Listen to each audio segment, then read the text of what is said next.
सरपंच हूँ और भूतपूर्व में मैं सरपंच थी। मेरे गाँव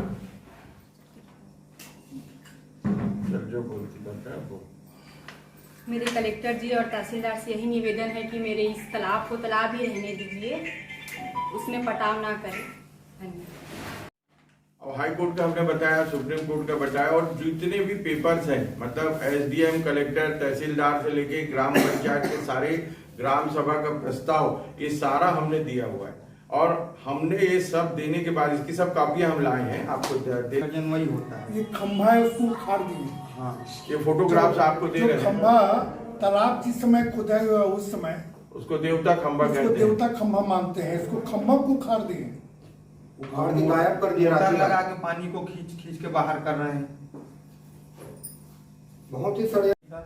और गांव के सब लोग, आसपास के गांव रेवाडी, ये लोग भी आके वहाँ नहाते धोते थे। जैसे आसपास गोकुल नगर है, वहाँ के जानवर आके पानी पीते थे। अभी क्या हो गया, जैसे कुछ लोग जो जमीन में अब नहीं पता कि कौन है, जैसे वो चौबे का रिलेशन वाला, तो उन लोग वहाँ कुछ कचड़ा वचड़ा डाल के पाट रहे थे टाइप का। फिर हम लोग वहाँ भी गए थे, कोर्ट में केस लगाए थे, तो उसके बाद भी कुछ नहीं हो रहा। अभी पाटना फिर से कचड़ा वचड़ा डालना फिर से चालू कर दिया था, तो फिर रुकवाए, वो फिर तालाब हो गया। तो हम लोग जो यहाँ आपके सामने बात करने आए हैं कि तालाब का मूल स्वरूप तालाब ही रहने दिया जाए, ये हमारी पूरी गांव की पंचायत का, गांव के नागरिकों का, आसपास के रहने वाले सभी बंधुओं का ये एक मत निर्णय है, जिसकी मैंने आपको प्रेस ब्रीफिंग की पुत्री के नाम पे वो ट्रांसफर करना चाह रही हैं, उसके ऊपर रोक लगा दी गई है सरपंचों के द्वारा।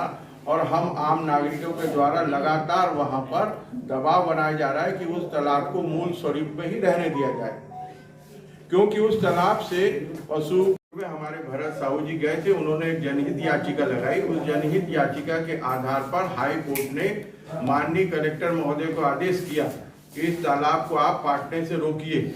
स्वागत करते हैं।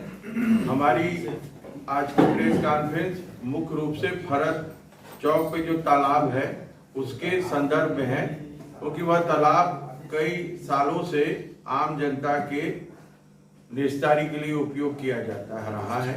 उस तालाब में कुछ लोग मिलकर उसे पाटने की कोशिश कर रहे हैं। कोर्ट से स्थगन आदेश भी लिया हुआ है। हाई कोर्ट की कॉपी हमने कलेक्टर महोदय को भी दी है कि सुप्रीम कोर्ट की गाइडलाइन के अनुसार 2011 में सुप्रीम कोर्ट ने गाइडलाइन दी थी कि कोई भी तालाब, चाहे वो प्राइवेट हो या सरकारी हो, उसको आप पाट कर किसी भी प्रकार से कॉलोनी या किसी प्रकार से दुरुपयोग नहीं कर सकते। हम यहाँ जनहित के मुद्दे पर भरत तालाब, जो भरत चौक के पास में है, भरत तालाब जिसको बाई तालाब भी कहा जाता है, उसके मुद्दे पे यहाँ प्रेस कॉन्फ्रेंस लेने आए हैं। सभी गांववासी हैं, सभी गांव के पंच, सरपंच, उप सरपंच और आसपास के निवासी सब यहाँ पर बैठे हुए हैं। मुख्य बात यह है कि वह तालाब लगभग 60-65 सालों से निस्तारी के लिए पूरे गांव के निवासी उपयोग करते हैं। इसमें फरद, रेवाडी, जंगलपुर, बसंतपुर, गोकुल नगर आदि स्थान के सभी पशु पक्षी, जीव जंतु और मनुष्य, आसपास के फैक्ट्री में काम करने वाले भी उस तालाब में नहाते हैं, वहाँ पर तैयार होते हैं। वहाँ पर एक हनुमान जी का मंदिर है, शंकर जी का मंदिर है, जवारा विसर्जन होता है। तो इस तरीके से वह तालाब का मूल जो अस्तित्व है वो गांव वालों के लिए अति आवश्यक है।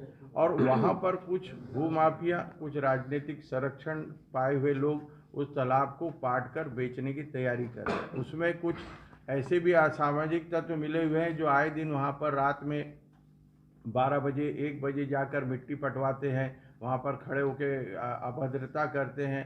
हमारे गांव की महिलाएं आती जाती हैं, उनको टीका टिप्पणी करते हैं। तो इस तरीके से उस तालाब को पाट कर वहाँ पर उसको मिट्टी डाल रहे हैं, और मिट्टी डालने के साथ साथ उसको इस तरीके से करना चाहते हैं कि जिससे वहाँ पर आने वाले कल में तालाब न दिखाई दे। यह तालाब भूलीन बाई के नाम पर है, और यह तालाब को पूरे गांव वालों ने श्रमदान करके बनाया, जिसमें हमारे बड़े बूढ़े बुजुर्ग गांव के जो लोग चले गए इस दुनिया से, उन्होंने मिट्टियां फेंकी हैं। इवन खुद वो भूलन बाई ने भी खुद घमेले से मिट्टियां फेंक के उस तालाब को बनाया है। आपने अभी कहा